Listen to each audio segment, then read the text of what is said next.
que bande komingi baza ko kanisa ke Tshisekedi bituma za ko bunda aza ko bunda pona pouvoir na ye et non pona ba congolais ba mususu na moni ba bimisi ba photo ya kala na réseaux sociaux ba non et là Tshisekedi a ça là Joseph Kabila sala kango na Kagame tango ya Bush ta bombe ki témoin non bande ko na ba congolais boko samakate ba contexte ezali différent ba temps ezali différent. Joseph Kabila d'abord lui-même était complice. Il y a déstabilisation nyoso bomoni Congo na biso komi ndenge komi boye. Likambo ya grave ya munene na utaki koloba na ba émission de kaki bato ba landa kinga na lobaki ke ndeko Joseph Kabila Rwandais wana ye mutu ayaki vraiment pour faire agenouiller Congo. Agenouiller Congo na ndenge nini? Na ndenge lelo komi pouvoir nyoso koya na Congo. Problème Joseph Kabila tika avec accord ya 23 mars ezali kordo kubakanga biso. Tanga Ibrahim na ebi makambo ebele. Soki naza ko riskaka liwa pona mboka oyo nalingi mboka na nga naza na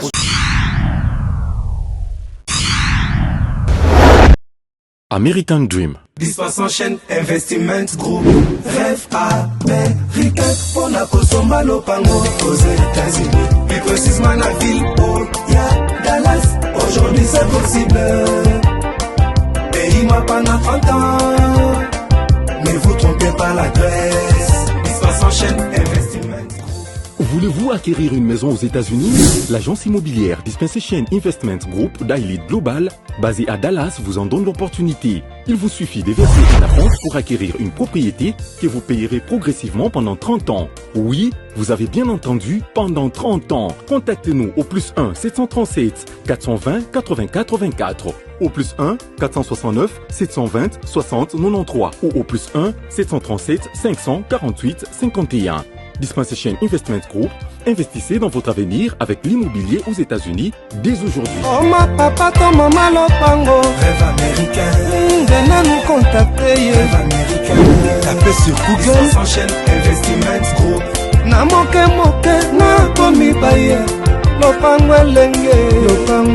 Ozala baye elengi pou. Héritage à ban. Rêve américain. Kosomba Lopango aux États-Unis. Plus précisément la ville où il y a Dallas. Aujourd'hui c'est possible. Pays m'a pendant 30 ans. Ne vous trompez pas l'adresse. Dispensation chaîne Investment. Lotaka Music Band International.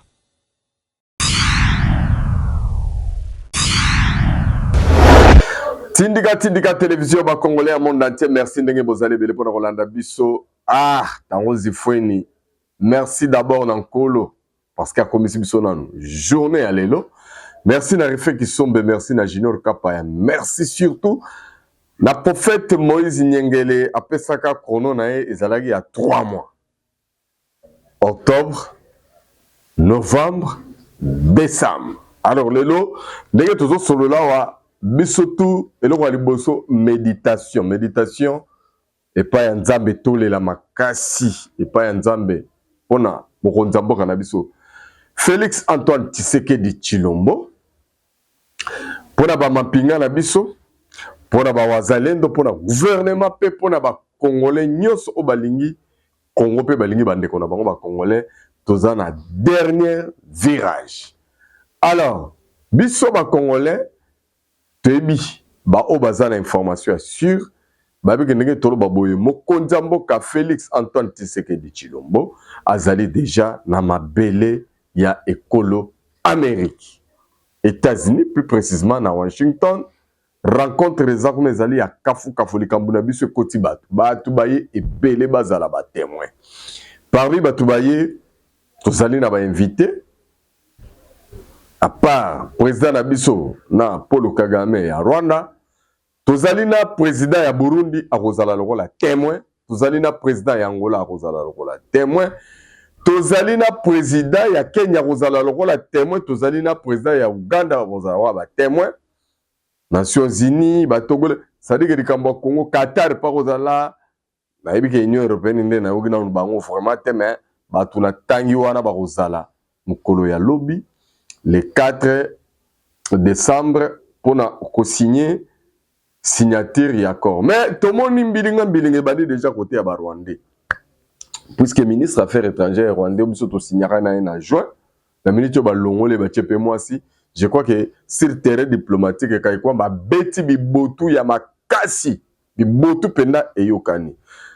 Maintenant, il y a lelo na ya rapidement pour conscientiser bande koza d'abord lelo ya motu ya to ba valeur ya ekolo na biso tomi ba biso moko ba congolais to ba valeur na biso parce que problème ezali wa ezali que tozana bande ko mingi bazali distrait bande ko mingi baza ko kanisa ke tiseke bitumba za ko bunda aza ko bunda pona pouvoir na ye et non pona ba congolais ba mususu amoni ba bimisi ba photo ya kala na réseaux sociaux ba non et non tiseke da ke sala Joseph Kabila sala kango na Kagame tango ya bush tabombe ki témoin non bande ko na ba congolais boko samakate ba contexte ezali différent ba temps ezali différent. Joseph Kabila d'abord lui-même était complice.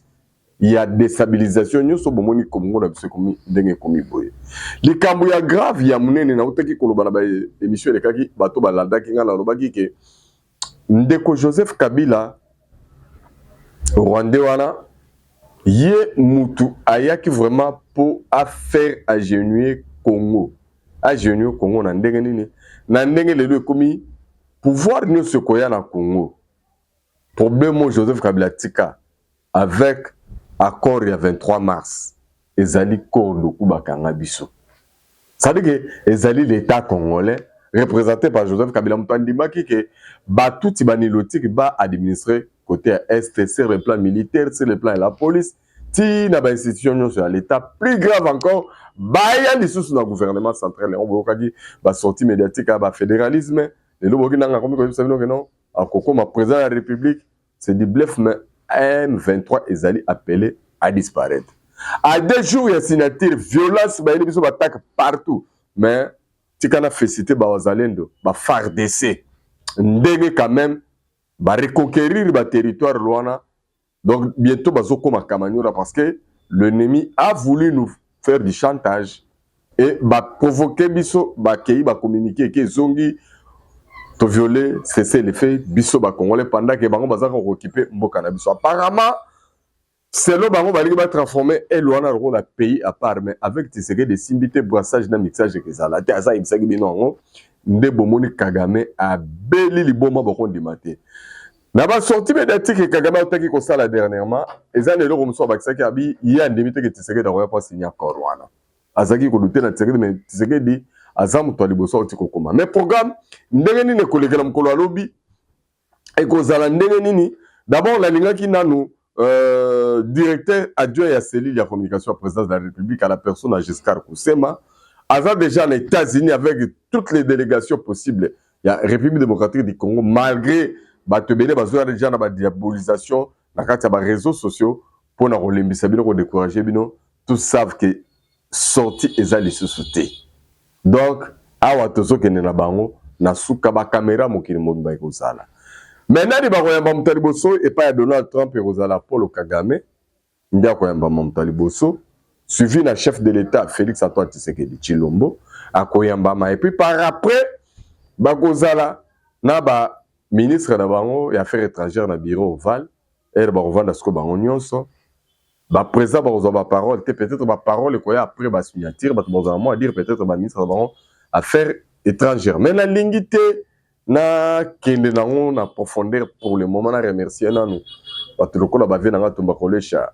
Il y a Maman Laurence, Maman Yohan depuis Bruxelles, la Koki Kobo Sanate, Maurice Toko depuis États-Unis, base nanga sûr, sans oublier les Congolais sur bonne qualité, le Kola Baja Kazadi, Jatoma Kazadi, Abased de la Kazadi déjà, Bango, Naba Chikito Mouchachino, Balandarabiso de près, Naba président Chimchimba. Donc, les États-Unis sont en ébullition parce que lobby Ezali Mokolomoko historique d'abord pour les Congolais, parce qu'il faut mettre fin à la guerre. Qui veut la paix prépare la guerre. Enfin, Rwanda n'attend pas les choses de cette manière-là. Bango, au-delà de la signature, il y a un papier, il faut na terre peto yokana solo. Est-ce que les Congolais tous après pour le dernier affrontement les jours à venir vont nous donner raison? Est-ce que tout ça n'a tort? Est-ce que le président Tshisekedi a mal négocié l'accord ou comment? Mais pour l'instant, j'appelle Kappa d'abord à Télébiso, élément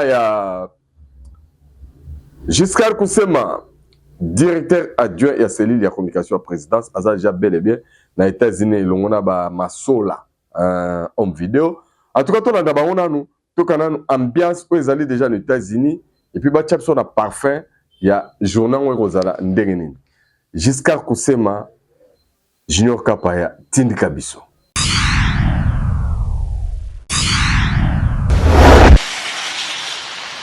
Au cours d'une séance de travail organisée ce lundi 1er décembre à l'intention de la délégation de la présidence de la République démocratique du Congo au département d'État américain, l'administration américaine a confirmé la signature ce jeudi 4 décembre à Washington de l'accord de paix par le président Félix-Antoine Tshisekedi Tshilombo de la République démocratique du Congo et Paul Kagame du Rwanda. Les deux chefs d'État sont d'ailleurs attendus sur le territoire américain ce mardi 2 décembre. Selon le programme officiel du département d'État, la cérémonie historique va se dérouler en 2 temps et toutes les parties se sont accordées sur le détail protocolaire du programme qui devrait durer en tout 1h30. La première étape se déroulera le même jeudi 4 décembre à 11h à la Maison-Blanche. Le président américain Donald Trump va accueillir ses hôtes respectivement à 11h pour le président du Rwanda et 11h10 pour le président de la République démocratique du Congo avant de les convier à une rencontre trilatérale d'une dizaine de minutes dans son bureau ovale de la Maison-Blanche. Les protocoles ne prévoient pas à ce stade de prise de parole des deux chefs d'État. Seuls les ministres des Affaires étrangères de la République démocratique du Congo et du Rwanda accompagneront les deux chefs d'État dans les bureaux du président américain. La signature de l'accord proprement dit aura lieu à l'USIP, United States Institute of Peace, l'Institut pour la paix des États-Unis d'Amérique. Pour marquer les caractères solennels et historiques de cette signature, 8 chefs d'État ou leurs représentants y sont attendus en qualité de témoins de cet accord, en plus du président Donald Trump. Il s'agit des dirigeants de l'Angola, du Burundi, du Kenya, de l'Ouganda, du Togo, du Qatar, des Émirats arabes unis et du président de la Commission de l'Union africaine. En leur présence et devant les caméras du monde entier, les présidents Félix Tshisekedi et Paul Kagame vont apposer leur signature sur l'accord de paix, les mêmes documents qui avaient été signés le 27 juin dernier par le ministre des Affaires étrangères des deux pays. Par cet acte, les deux chefs d'État entérinent ces documents, qui est un instrument international de paix formel et juridiquement contraignant, conclu entre les deux États souverains sous les bons offices des États-Unis d'Amérique et en présence des représentants du Qatar et du Togo en qualité de facilitateurs. Il est prévu, à l'issue de cette cérémonie, les déclarations publiques de président Trump, Paul Kagame et Félix-Antoine Tshisekedi Tshilombo. À ce stade, on peut donc dire que la signature de cet accord est irréversible.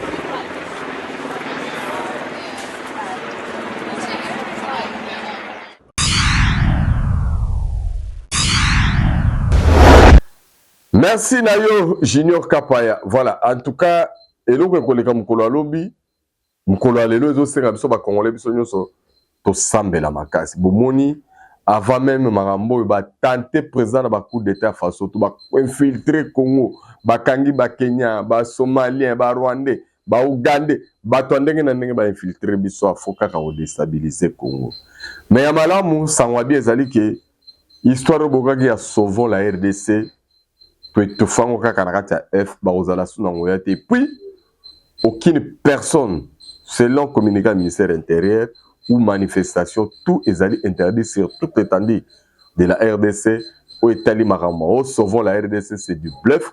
On a compris que tous ces gens-là travaillaient pour les Rwandais. Alors, il faut pas manipuler. Mais l'objectif était comment? Diaboliser suffisamment Tshisekedi pour tout pour ça. Mais ce qui est mieux, basali déjà au Panzana Bango na Bango.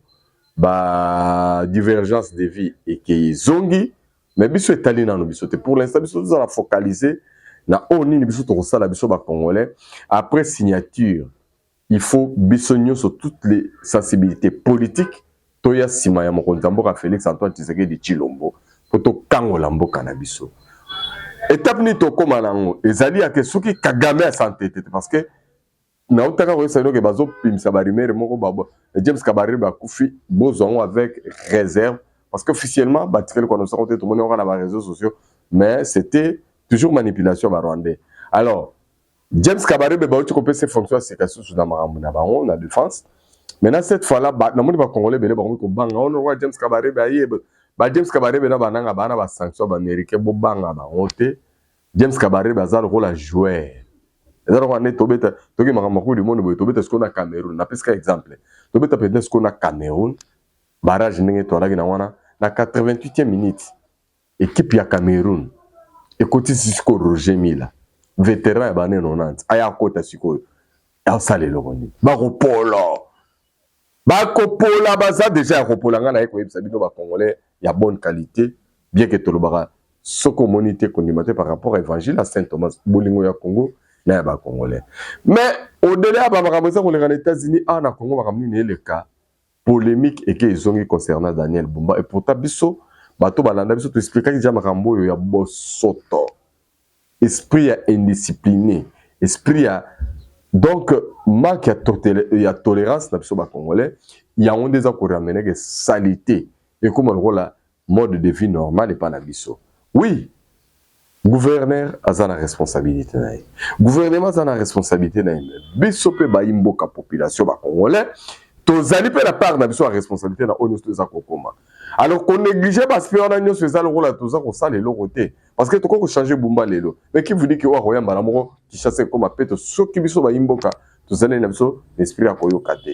Nous avons proposé des pistes et des solutions mais est-ce que c'est suivi parce que le faut pas sa force na ba municipalité na ba communal bazana na pouvoir bas service à hygiène et comme actif pour nous relonger l'impunité parce que tout nous sommes d'abord fois dans le bon sonné balabala na bango ba rebondir ba pesi bango ba punition ba sanctionner bango c'est à la base que ça devait commencer puisque tout qu'on changer 50 gouverneurs mais ceux qui tous ont la même mentalité même esprit tel qu'on a vu parce que on a laissé la population s'abrutir suffisamment autant d'années on trouve au lieu ba makamwa sérieux batia bopeto ba bongisa bango ba momona ngolo les acharnement et puis ba silika et congolais lingi batika vivre dans saleté dans désordre na dès que tu viens mettre de l'ordre ba bandi komona o motomabe eza ba concept moko ya mabe ba loni na kati ya mito ba congolais alors faut on a éveiller pour na parler na likambwana et ceux qui s'agissent ces até pour comprendre ba politiciens ba banda ko manipuler biso ba financer ba mbongo na ba bo dénigrer oyo pongala ya et peut-être pas ya sala ne lokote juste à organiser un bon intérêt na asimi nzela akei Congo to yebani Congo to za ba pa ete biso to yebani façon to fonctionnaka likambo muso ezali wa ezali likambo ya Bolobi Kabila aza mwana ya muzete bana pe bazo ba ke baza bana muze ba to pe ba oboya bango alors les gars revenaient encore lui c'est Ibrahim Kabila aye susu ko charger aye ko charger banani aye ko loba sunini ba révélation nini ya sika suye pa ye nango to ça na katia qui vivra mon era alors to la nana no Ibrahim Kabila et le nini nango ya sika pa linga ibisa biso et le nini ya mungu ya sika ya kotisi na katia makambo yo o ele kaka certainement ba congolais biso tilelo bazaka ka convaincu te ndenge biso to ibisa ka bango que Joseph Kabila c'était Rwandais il travaillait na service ya Rwanda mission ezaki ko déstabiliser mboka pe ko permettre mboka ebeba makasi pour que bato bakoya so ba meka ko sala ba bongisa ba comme ça mboka na rai ba ebisaka kete ba koka excuse ba longwa fo Kabila nda rozonga Kabila mutasala ki malame pourtant conséquence ya nyoso toza ko vivre lelo c'est Joseph Kabila et Kagame ndenge ba ko se bisona de pendant 30 ans bakanga mboka na biso en otage ba manipuler ba politiciens na biso ba laisser belé ba mwamba ba supo mingi ba kufi obe batikali bazakaka malgré ba mso ba mo sutrande siko ke ah likambo te okana ke za bongote tout simplement beaucoup ont profité na haine na ba envers Tshisekedi pour na déstabiliser Félix Tshisekedi nazoyoka ba marche za on se préparer d'ici le 15 na ba marche ngoza ba kabundu basangani na ba PPRD-FCC alors ndenge tolobaka ke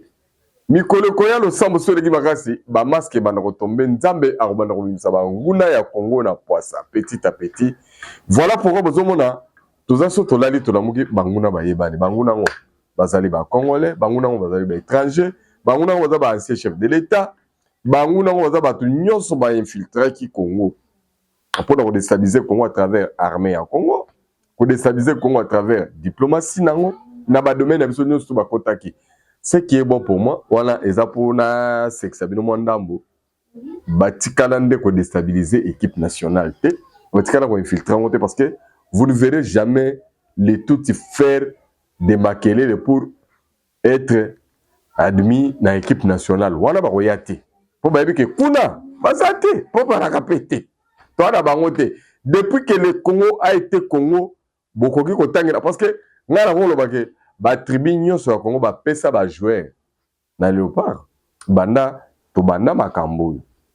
Mais on constate que ceux qui muto yebi joueur moko ya touti dans l'équipe nationale abimise biso kombo na yebi. C'est pour vous dire que c'est pour déjà vous dire que ça dit tout. Si la vérité autour de Baranabino que bandeko bazaka na bango na biso te ba ko otamaka na biso et tous ces bruits au boyo kaka babima ba komana ekolo na bango peto qualifier bango bo nyonso bimi kaka na ba 90. Avant année 90, on n'a pas connu ces gens. Par contre, on vivait avec eux ici dans notre pays, partout au Congo, et on étudiait même avec eux sans problème. J'ai vu quelqu'un faire la vidéo, mais avant d'enlever la Big Zaga, c'était un influenceur, Batumingi Batalarae, n'appréciera la vidéo parce qu'il a encouragé les jeunes Congolais, Balukaga, Misala, à danger, mais on est sur le pays, ça me donne à moi revivre Banda Rosala. Ça, c'était des bons messages. Mais cette fois-ci, il a dérapé. Maintenant, dans Ibrahim Kabila, on va revendiquer Marambo Bele Bele, bon, Tozonga, Tokutana juste après. C'est parti. Kapaya, Tindika.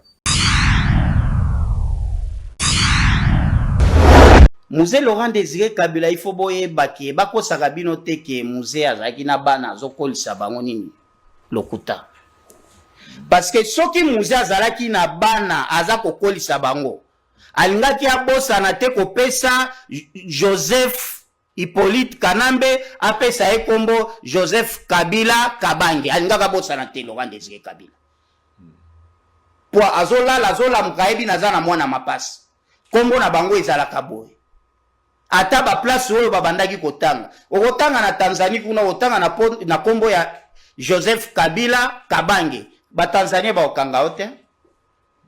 Ozo comprendre tikanga ina loba. Bolingi na loba. Po soki na vani na ngana Lubumbashi kimia nazotala bana na ngai batanga lokwanga papa na tanga te. Bolingi te, bolingi kaka na kana yebisaka bino makamu. Siko ngai na yawa. Tamu siko na kobimisela on ndeko ya Joseph Rwandais. Oloba lisusu po nakotia bango na preuve soki basali nakozonga sulu Lubumbashi te na vandeli bango awa na bengisi ndeko na ye po ndeko na oyo ya Joseph Hippolyte Kanambe aza Rwandais aza na Kampala na kangi parenthèse na koloba te bozela abota na mama leki oyo ya ngai nani wana Tanga Ibrahim na ebi makambo ebele soki naza ko riskaka liwa pona mboka oyo nalingi mboka na nga naza na susi ya papa na nga ozali prêt na test ADN lelo mengai nde nasengaki test ADN osengaki yango soki bazokolo tikanga na ebisa obi donc mama na nga na papa na nga bakutana na wacha na Ariwara Ariwara eza côté Congo Arua eza ngambu ya Uganda eza tango aza kokende koteka ba ornae, ok? Nazana bande kwata na duru ba wana ba ebi noko na nga mususu akufa wana azalaki wana nde mutu mama na nga alandaki. Donc nazana trezaka ka evandaki boete pamba pamba. Vie na nga manu oncle na nga manu azana na duru ba kufi. Batu bazebele ba ebi e wana. Donc eze loko moko ya lokutate ndenge ba o ba ya o ya botami na 5h o mususu botami na 7h. Lokola bango batu ya PPRD na ba FCC na bango ba mesana lokuta ba kotela biso ba Rwandais yango baza kolobaka makambo ezanga tina. Mais est-ce que bino est-ce que tangu na moment wana na eleko wana tangu musée azu bokondi na 97 izalaka ndenge ba rapport entre yo na musée na yo na famille ya papa na bino izalaka ndenge nini ngai musée azalaka na confiance mingi epa ya grande sœur na ye mama Kibawa o batu nyonso baebi na Lubumbashi et puis na mama Kibawa nde azalaki koloba ba secret na ye presque nyonso to boya kama kambute biso nyonso toyebi mama Kibawa ayebi sangai moko tikana na koyebiso nga naza koya papa na biso ayebisaki nga ke aboti bino boze ebele boko banda koya abi yaya dada na Kiswahili dada mimi nazala Afrika hapa watoto watanja kukuya okay donc abi na boti ebele bana ba obanda koya tata mwasi akenda kosomba terrain ya munene na Kalebuka atongi yango bashambre pona tangu bana ya bandeko na yeba banda koya aza ko identifier bango na ndenge bango moko basololaki atie wana ake Alexis. Et puis tata mwasi na biso wana azaki liboma te azaki mutu moko aza na bolingo ya famille et puis azaki na mayele oyo ya bokoko ya solo okoki koya boyolobi naza mwana na muze akotala o aboyo azo ebisa bato abi oyo aza mwana na muze te et puis soki aboyo okay tata mwasi ngai na ye koyeba muze ayebaki déjà place nazali po mama nanga bandai ko fréquenter tango aza na exil n'est-ce pas non ayebaki pe ndeko ya muze aza mboka na bango eza wapi na Lubumbashi mama nanga atikelanga makambo wana nyonso toyebaka papa kaka na mama tangu na kei na ye epa ya tata mwasi kibawa n'est-ce pas nakutaki tata mwasi azawa na Lubumbashi nga na yaki na papier na ngawe ezo lakisa ke kombo Ibrahim Kabila na ye kozwela ngo awa te ndenge Joseph Hippolyte azwa kombo awa bazo bakisela ye awa ngai botuna aner ya Lubumbashi bayebi eza na bato bele bayomonaki papier ni na yaki nango.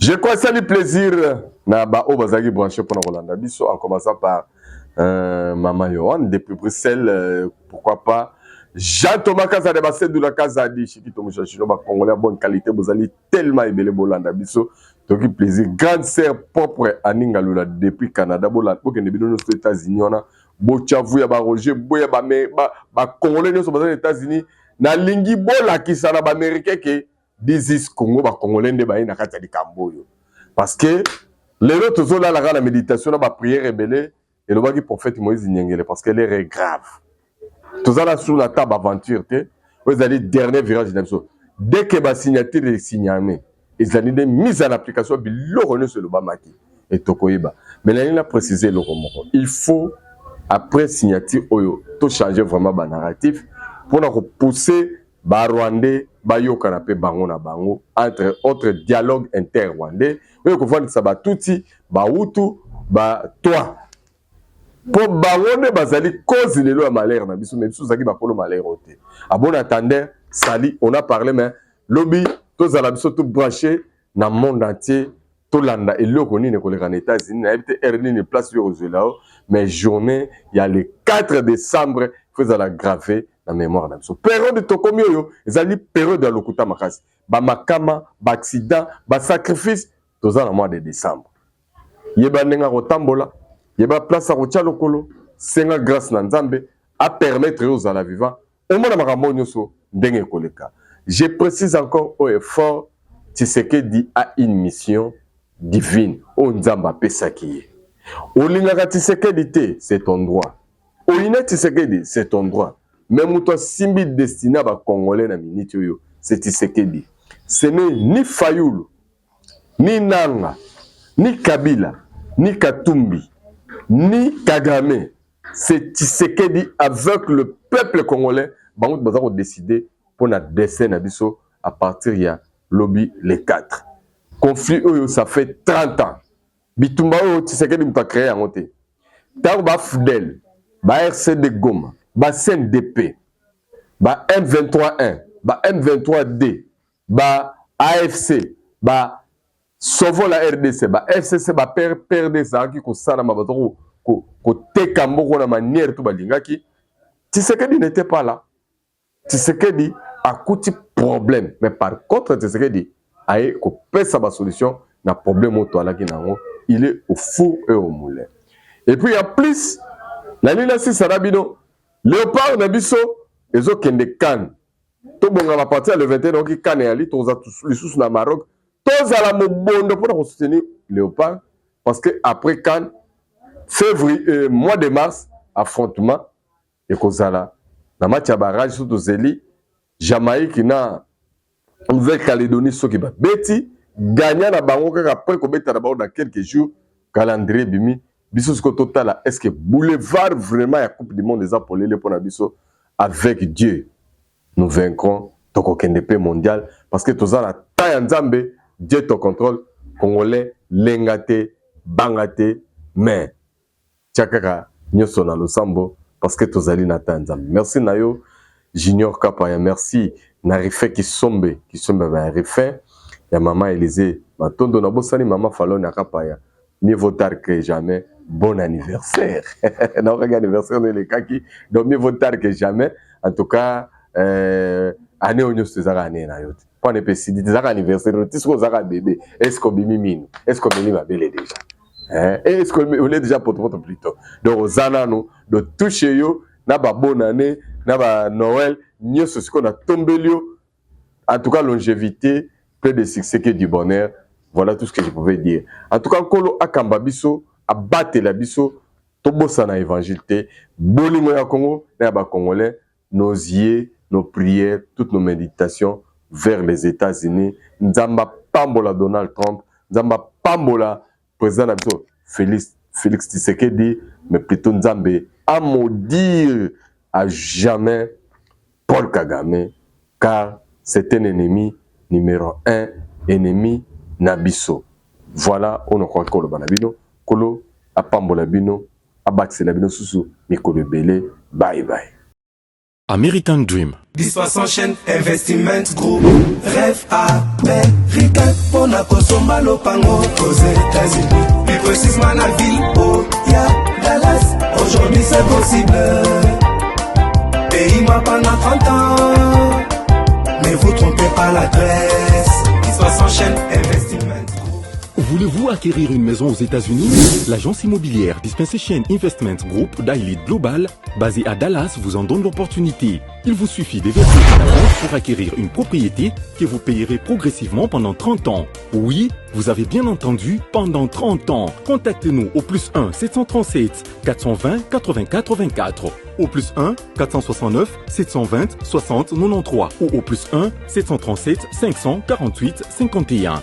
Dispensation Investment Group, investissez dans votre avenir avec l'immobilier aux États-Unis dès aujourd'hui. Oh ma papa, ton maman lopango. Rêve américain.